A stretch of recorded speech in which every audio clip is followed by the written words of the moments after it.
ادھر سے قرآن تو انشاءاللہ عید کے بعد شروع ہوگا. سورۃ احزاب ختم ہو چکی تھی اور سورۃ سبا آگے عید کے بعد شروع کریں گے. آج آپ کے سامنے کچھ نماز کے مسائل کے متعلق گفتگو کرنی بالکل تھوڑی سی، اور جو عام طور پر ہمارے اندر بہت غلطی پائی جاتی ہے. مثلا جب ہم جماعت کے لیے آتے ہیں، امام نماز پڑھا رہا ہوتا ہے تو نماز کے اندر کیسے ہم نے شریک ہونا ہے، اس بات کا ذرا خیال رکھنا چاہیے. اگر تو آپ آئے ہیں اور امام قیام میں ہے، قرات کر رہا ہے، تو پھر تکبیر تحریمہ کہہ کے پھر ہاتھ باندھ کر خاموشی سے کھڑے ہو جانا ہے، اس کی قرات کو سننا ہے. اور اگر کوئی نماز ایسی ہے جس میں امام سرن قرات کرتا ہے، یعنی آواز ہمیں نہیں آ رہی ہوتی، پھر آپ آئیں گے تکبیر تحریمہ کہیں گے، ہاتھ باندھ کر سبحانک اللہ پڑھیں گے، پھر خاموشی سے امام کے پیچھے کھڑے ہو جائیں گے. اسی طرح اگر آدمی آیا ہے باہر سے اور امام رکوع کی حالت میں ہے، اب ملنے کا طریقہ کیا ہے؟ آتے ہی پہلے تکبیر تحریمہ کہیں، اگر موقع ہے ٹائم ہے تو ہاتھ باندھ لیں، تھوڑی دیر کھڑے رہیں، یعنی اذا حرکت کرنا رک جائیں، پھر دوسری تکبیر کہہ کر رکوع میں چلے جائیں. اگر تو امام کو رکوع میں پا لیا آپ نے، حدیث مبارکہ میں آتا ہے من ادرک الرکوع فقد ادرک الرکعۃ، جس نے رکوع پا لیا اس نے رکعت کو پا لیا، اس کی وہ رکعت شمار ہو جائے گی. لیکن اگر آپ آئے ہیں تکبیر تحریمہ کہیں، ہاتھ باندھنے کا موقع نہیں ہے، پھر آپ دوسری تکبیر کہہ کے رکوع میں چلے جاتے ہیں، یا دوسری تکبیر نہیں کہی گئی آپ سے، رکوع میں چلے گئے، امام کو رکوع میں پا لیا، تب بھی یہ رکعت شمار ہو جائے گی، کیونکہ امام کی کمر آپ کی کمر دونوں مل چکے ہیں، تو رکعت مل جائے گی. اور اگر امام کھڑا ہو رہا تھا اور آپ رکوع میں جا رہے تھے تو یہ آپ نے رکوع کو نہیں پایا، لہٰذا یہ رکعت دوبارہ جو ہے اس پڑھنی پڑے گی. امام کے ساتھ جو رکھتے ہیں پوری کریں، بعد میں اس رکعت کو پورا کریں. کیونکہ رکوع نہیں پایا گیا، اس وجہ سے یہ رکعت دوبارہ پڑھنی پڑے گی.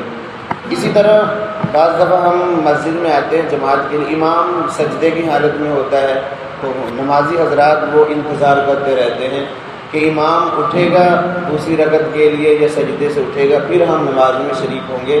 یہ ایسا انتظار کرنا بالکل ٹھیک نہیں ہے.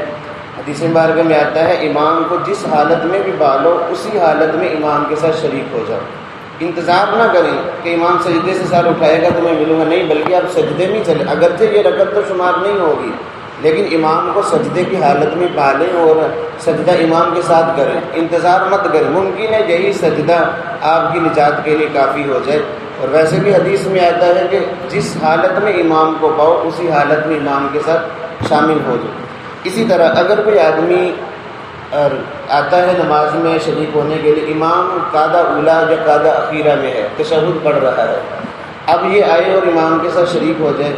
اب امام تیسری رکعت کے لیے کھڑا ہو گیا، ابھی اس نے تشہد تھوڑی سی بڑی تھی، تو یہ ساتھ کھڑا نہ ہو امام کے، بلکہ اپنی تشہد جو التحیات مکمل پوری کرے، درود شریف وغیرہ آگے نہیں بڑھنا، صرف تشہد پوری کرے، پھر تیسری رکعت کے لیے جو امام کھڑا ہے اس کے ساتھ کھڑا ہو. ویسے ہی تشہد چھوڑ کر کھڑے ہونا بالکل ٹھیک نہیں ہے، کیونکہ یہ واجب اس نے پا لیا ہے، تشہد کا پڑھنا واجب ہے، اس کی تکمیل کیے بغیر کہ کھڑا نہ ہو. اسی طرح اگر یہ تشہد میں ملا قاعدہ اخیرہ میں، ادھر امام نے سلام بھیج دیا، اب اس نے اپنی رکعتیں جو پوری کرنی ہے، اس میں وہیں سے اٹھ کر کھڑا نہ ہو جائے، بلکہ اپنی تشہد مکمل کرے، تشہد مکمل کرنے کے بعد پھر یہ اپنی رکعتیں جو ہے وہ پوری کرے. یہ طریقہ ہے عام طور پر. اب ایک آدمی ہے وہ جماعت میں شریک ہوا، امام ایک رکعت پڑھا چکا تھا، اس کی 3 رکعتیں باقی ہیں. اب ایک رکعت اس نے امام کے ساتھ پڑھ لی، اب امام نے سلام بھیج دیا، یہ کھڑا ہو گیا اپنی دوسری رکعتیں پوری کرنے کے لیے. اب یہ کہاں سے پڑھے گا؟ یہ بعض لوگوں کو الجھان ہوتا ہے.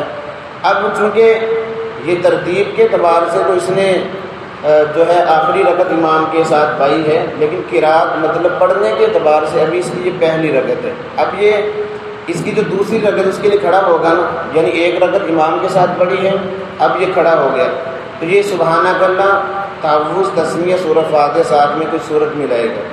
اسی طرح اگر پھر یہ صورت ملا کے رکوع سجدے کر کے بیٹھ جائے گا اور قاعدہ اولا کرے گا. اب اس کی 2 رکعتیں مکمل ہو چکی ہیں، اب یہ تیسری رکعت کے لیے کھڑا ہوگا تو بسم اللہ، سورہ فاتحہ اور ساتھ میں کوئی صورت ملائے گا اور وہ رکعت مکمل کرے گا. پھر چوتھی رکعت کے لیے کھڑا ہوگا، صرف سورۃ فاتحہ پڑھے گا اور اپنی رکعت کو مکمل کر لے گا. اور مغرب کی نماز میں ذرا یہ ہے کہ ایک آدمی جماعت کے ساتھ شریک ہوا ہے، قاعدہ اولا میں امام کو پا لیا یا تیسری رکعت میں امام کے ساتھ شریک ہوا ہے، اب یہ ایک رکعت اس نے امام کے ساتھ پڑھی ہے، تیسری رکعت، اب ایک رکعت پڑھنے کے بعد امام نے سلام بھیج دیا، یہ کھڑا ہو جائے گا، کھڑا ہو کر یہ سبحانک اللہ، تعوذ، تسمیہ، سورہ فاتحہ، سورت ملا کر رکعت پوری کر کے بیٹھ جائے گا، قاعدہ اولا کرے گا۔ بعض لوگ سمجھتے کہ ہم نے ایک رکعت تو امام کے ساتھ پڑھ لی، اب 2 رکعتیں رہ گئی ہیں، وہ دونوں اکٹھی رکعتیں پڑھ لیتے ہیں، درمیان میں قاعدہ اولا نہیں کرتے، ان لوگوں کی نماز بالکل نہیں ہوتی۔ اور اگر بھول کر وہ کھڑے ہو گئے ہیں تو آخر میں سجدہ سہو کریں گے تو نماز ہوگی، ورنہ نماز نہیں ہوگی۔ تو یعنی مغرب کی نماز ایسی نماز ہے کہ تیسری رکعت میں اگر ملے ہیں تو ہر رکعت کے بعد آپ نے قاعدہ کرنا ہے، ایک قاعدہ امام کے ساتھ ہو گیا، پھر کھڑے ہو کے رکعت پوری پڑھی، پھر ایک قاعدہ کریں گے، 2 رکعتیں ہوگی، پھر کھڑے ہو جائیں گے، پھر تیسرا قاعدہ بھی کریں گے، اس میں 4 قاعدے تک ہو سکتے ہیں مغرب کی نماز میں۔ تو یہ طریقہ ہے نماز میں شریک ہونے کا، اور اگر کسی کو سمجھ نہ آئی ہو اس کے بارے میں پوچھ بھی سکتے ہیں۔ ایک اور غلطی جو ہے ہمارے سامنے بڑے نمازی حضرات جو پکے نمازی ہیں ان کو بھی پوچھا جائے کہ جب بیٹھ کر نوافل پڑھتے ہیں رکوع کا طریقہ کیا ہے؟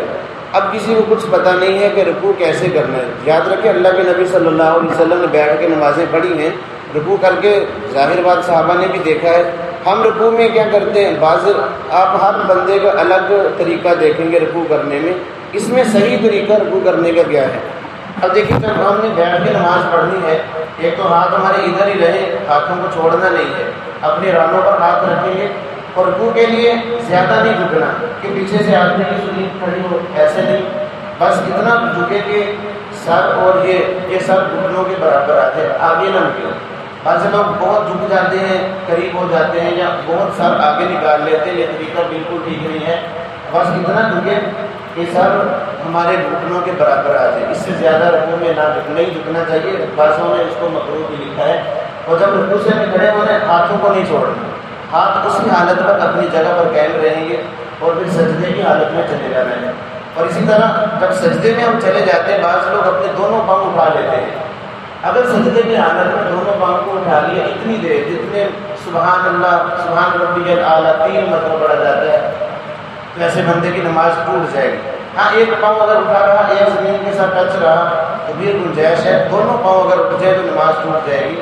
تو یہی باتوں کا ہمیں خیال کرنا چاہیے۔ کوئی بھی مسئلہ پیش آتے ہیں اپنے اجتہاد مت کریں، بلکہ علماء سے رہنمائی لیں اس کے مطابق، تاکہ ہماری نماز جو ہے 100% اللہ کی بارگاہ میں قابل قبول ہو جائے۔ اللہ رب العزت سے دعا ہے کہ اللہ تعالیٰ میں دین کے مطابق زندگی گزارنے کی توفیق عطا فرمائے۔